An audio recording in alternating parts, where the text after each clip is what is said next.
Levítico, capítulo 27. No entanto, nada do que alguém dedicar irremissivelmente ao Senhor, de tudo o que tem, seja homem ou animal, ou campo da sua herança, se poderá vender nem resgatar. Toda coisa assim consagrada será santíssima ao Senhor. Versículo 28.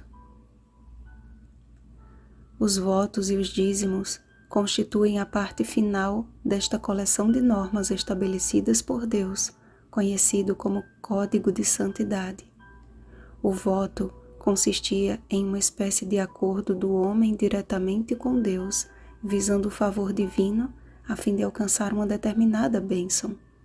Ana, por exemplo, fez um voto com o Senhor, prometendo dedicar seu primeiro filho exclusivamente a serviço dele, caso ele lhe abrisse a madre. Voto este que cumpriu ao entregar o menino Samuel aos cuidados do sacerdote Eli, ainda em tenra idade. Fazer um voto a Deus implicava um sagrado compromisso que culminava em uma oferta específica que era levada ao santuário pelo votante. O voto implicava compromisso, gratidão e plena confiança na provisão divina. Conforme o sábio Salomão, melhor é que não votes do que votes e não cumpra. Eclesiastes capítulo 5, versículo 5. O dízimo, por sua vez, foi estabelecido como uma prova de fidelidade e antídoto contra a avareza.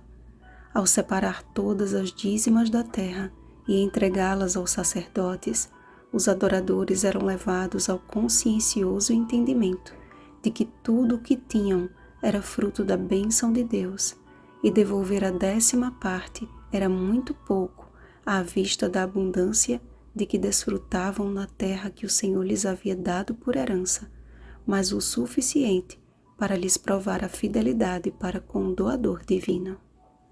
Enquanto o sistema de ofertas não possui uma porcentagem específica, o dízimo coloca em pé de igualdade todos os fiéis. Para Deus, não importa se você devolve o dízimo de um salário mínimo ou de uma grande fortuna. Aquele que é o dono do ouro e da prata, Ageu capítulo 2, versículo 8, não precisa do nosso dinheiro. Nós, porém, precisamos dizimar, sendo este o método mais eficaz de declararmos ao Senhor que nós confiamos nele como nosso provedor e mantenedor. Infelizmente, o mundo cristão em geral transformou este assunto em uma forma de angariar dinheiro fácil.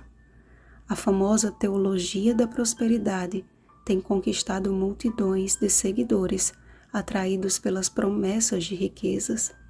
Através de discursos criativos e apelativos, líderes espirituais reúnem milhares de pessoas que, em sua maioria, deixam em seus lugares de culto as economias de toda uma vida. Pedro já havia nos advertido com relação a este engano.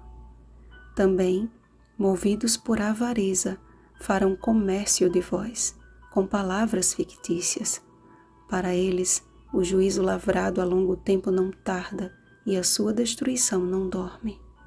2 Pedro capítulo 2, versículo 3. Por outro lado, não há sociedade mais próspera do que aquela estabelecida entre o homem e Deus, onde o sócio majoritário só nos pede o mínimo, enquanto nos promete o máximo de lucro.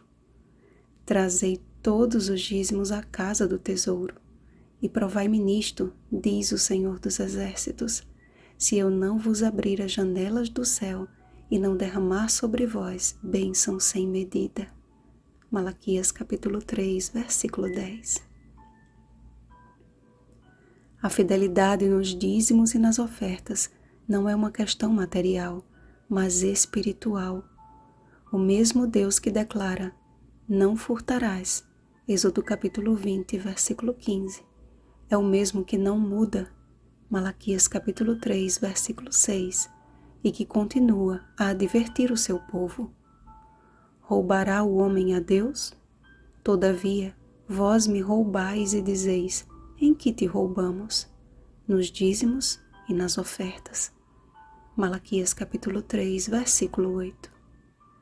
Se fazer um voto ou juramento ao Senhor e não cumprir constitui uma grave ofensa, imagine usufruir de dinheiro roubado. Lembremos do exemplo de Ananias e Safira, que pela cobiça levaram ao Senhor uma oferta mentirosa. Atos capítulo 5, versículos 1 ao 11. Ao entregar ao Senhor os nossos tesouros com inteireza de coração, o Espírito Santo nos concede mais da fidelidade de seu fruto e menos nos apegamos às coisas deste mundo.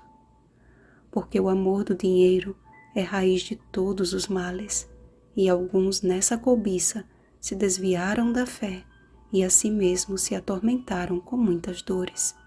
1 Timóteo capítulo 6, versículo 10. Há bênção e verdadeira felicidade em fazer a vontade de Deus.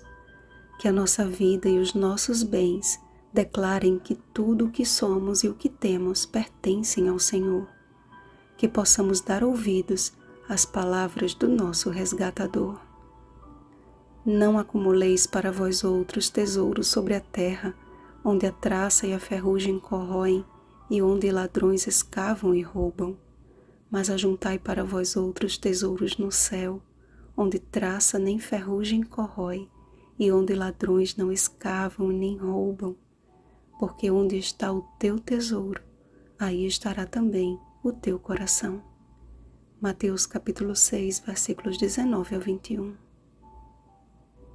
Vigiemos e oremos. Bom dia, fiéis servos de Deus. Rosana Garcia Barros.